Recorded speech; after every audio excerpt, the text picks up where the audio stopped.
बघितलं तुझा भाऊ? आम्ही आईच्या पैशांवर डोळा बंद पड. तुझ्या नवऱ्याला कोणी सांगितलं पैशांविषयी? हा, नाटकं करतेस इथं? ते आम्ही म्हणजे हा, असं ते होतो. ते भास्कर दाजी, मी लास्ट सांगालोय, मी पैसे देतो म्हणले ना, पण आई अण्णांच्या पैशांवर डोळा ठेवायचा नाही हं? नाही म्हणजे नाही. मध्ये आणणार कसे? हे असे हप्त्यानं भीक लागल्या का? हे असं जर पैसे देत राहिलं ना तर आणखी 5 वर्ष उलटतील. माझ्याकडे येळ नाही, गडाच्या काट्यावर पळतोय मी पैसे देतो म्हणाले ना. तुझ्या कानात ते कापचं ते बोळ कोण घेतोय? मी म्हणलं ना आजच्याच पाहिजे. जमत नसतं तर यांच्यासारखं लोणचं एक, काय ते या घरातलं सामान एक, टीव्ही एक, हे सोफा सेट एक, हे कपाट एक, फ्रीज एक, हे कपाट एक. याच्यात पैसे बी यायचे नाही पण एक.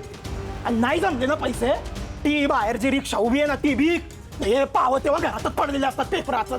आणि नाही जमले ना पैसे तर तुझी ती लाडकी बाईक बीक.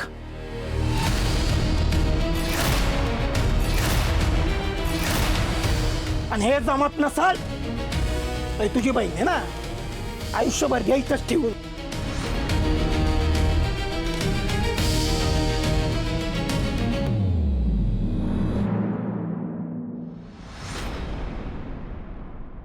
अगं मोक्षा, मी घरी आली असते तुला भेटायला.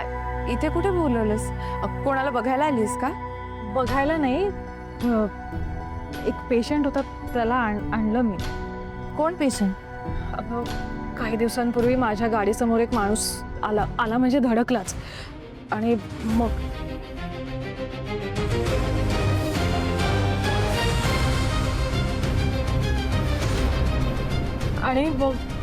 ते लिटरली मरता मरता वाचलेत ते काका. नाव काय पेशंटचं? नावच तर माहित नाहीये ना मला, काहीच बोलत नाहीयेत ते. मोक्षा तर तिच्याच प्रॉब्लेम्समध्ये. आता तिच्याकडे पैसे कसे मागू? पण ती करेल काहीतरी. ती कार्तिककडे पण मागू शकते. मागून बघायला काही हरकत नाहीये. काय ग, कुठे हरवलीस? नाही काय नाही, बोल. तूच काहीतरी सांगणार होतीस ना.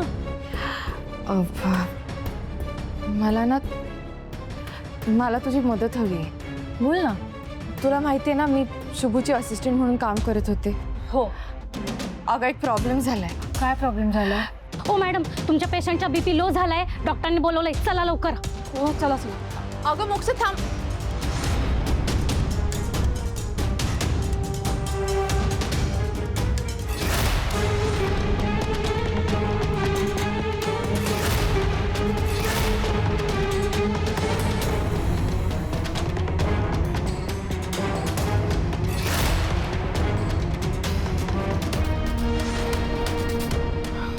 बापरे, डॉक्टर काय झालंय यांना? बीपी लो झाला यांचा. हे असं कधीपासून चाललंय? बीपी लो झाल्याने अंग तरतरतंय.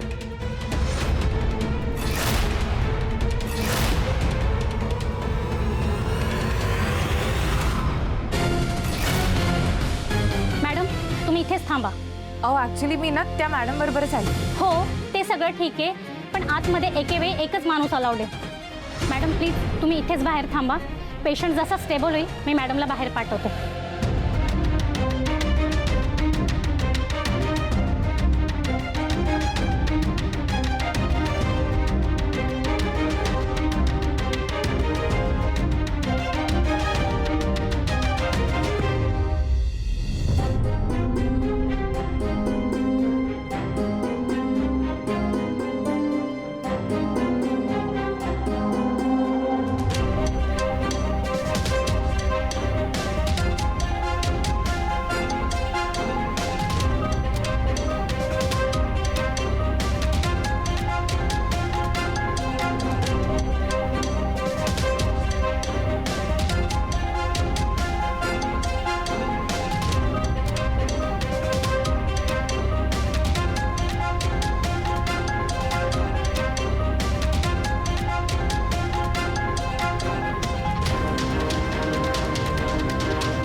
काय पण म्हणा, बाईक एकदम टकाटक ठेवलीस.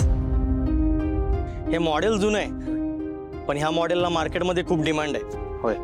तुला माहिती आहे, ही बाईक आल्यापासूनच फार्मात आहे. पण खरंच तू विकणारच ही बाईक?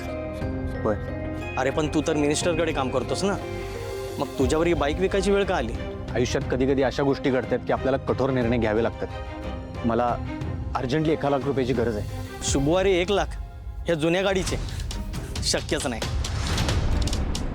अहो दादा, गाडी टकाटक आहे एकदम, बघा की. अहो सगळ्या गोष्टी नवीन आहेत, मी टायरी बी नव्या टाकल्यात. मला खरंच 1 लाख रुपयाची गरज आहे. बघा ही काय होते काय.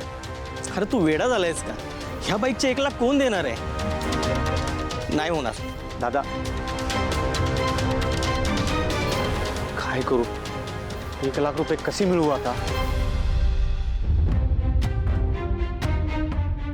शुभू थांब.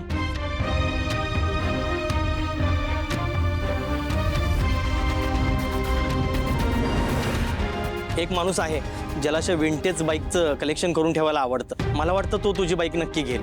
कारण बघ, त्याला पण असं मॉडेल मिळणं मुश्किल आहे. एक तर तुझ्या गाडीवर हनुमानाचा फोटो आहे, आणि खास गोष्ट म्हणजे तोही हनुमानाचा भक्त आहे. त्यामुळे तो तुझी बाईक नक्की घेईल. त्यांना विचारा की, फोन लावा की त्यासनी. अरे विचारायची गरज नाही, कालच या मॉडेलसाठी तो विचारून गेलाय मला. तू एक काम कर, इथेच थांब, मी आलो लगेच. हो.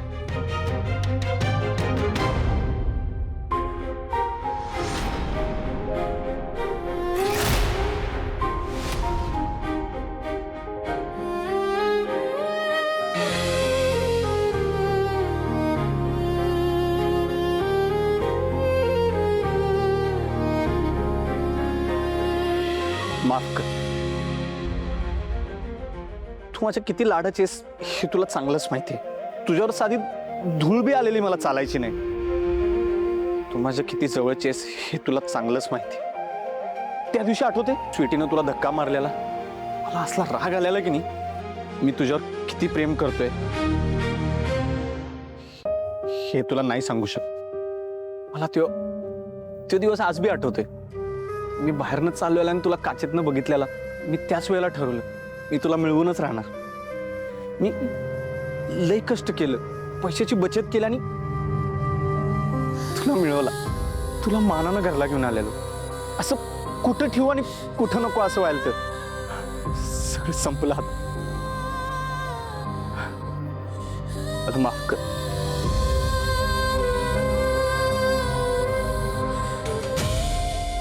मारुती राय, तू नेहमी माझी आणि माझ्या बाईकची काळजी घेतलीस, नेहमी रक्षा केलीस. आता तुझ्या भरोशावर मी ती दुसऱ्याकडे सोपवतोय. हीच तिची रक्षा कर, तिचा सांभाळ कर.